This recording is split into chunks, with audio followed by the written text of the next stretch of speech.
If there's one thing that this COVID lockdown situation has taught us, it's the need for an emergency fund. I speak about this all the time. It's probably the most common thing that I tell people. So I say to people, it's the basis of any financial plan. But I think this time people are going to listen.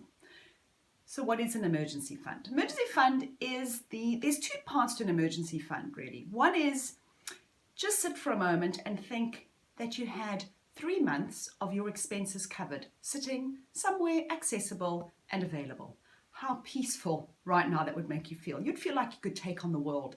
And that's kind of the ultimate aim of the emergency fund, is to build up at least 3 months of your expenses so that if something happens, if for some reason you can't pay your bills, you have that money available and you don't have to go into debt, you don't have to go and sell investments, you don't have to go and sell the cat and the couch, okay?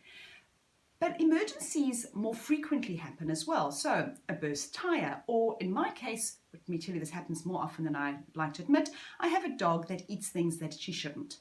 And she's forever having to go to the vet and have them removed. So these are the kind of expenses that you want to have some money put away for, that you're not having to pull out the credit card every single time. So my advice to you is to start off with at least 10,000 Rand.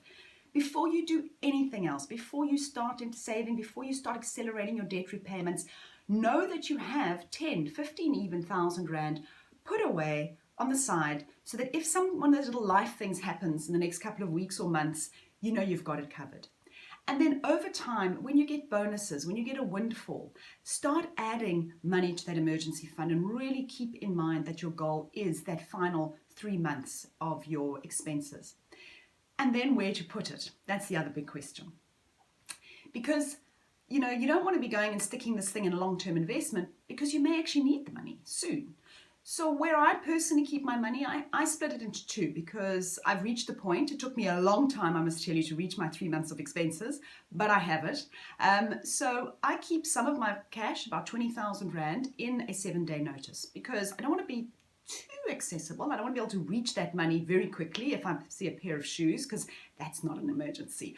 I want to know that I have to give notice to it. And I get a little bit of a better interest rate. So I keep some of my money in a 7-day notice. It could be a 32-day notice is another good option. And then the rest of it, in my case, because I happen to have a mortgage, I put the rest of it in my mortgage. But I'm quite aware that that money is sitting there. It's reducing my interest on my home loan, but it is there and I can withdraw it in an emergency. So say, for example, over the next few months, I was unable to earn an income.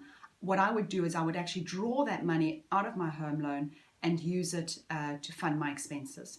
So really, I think Financial Education 101, the starting point, an emergency fund.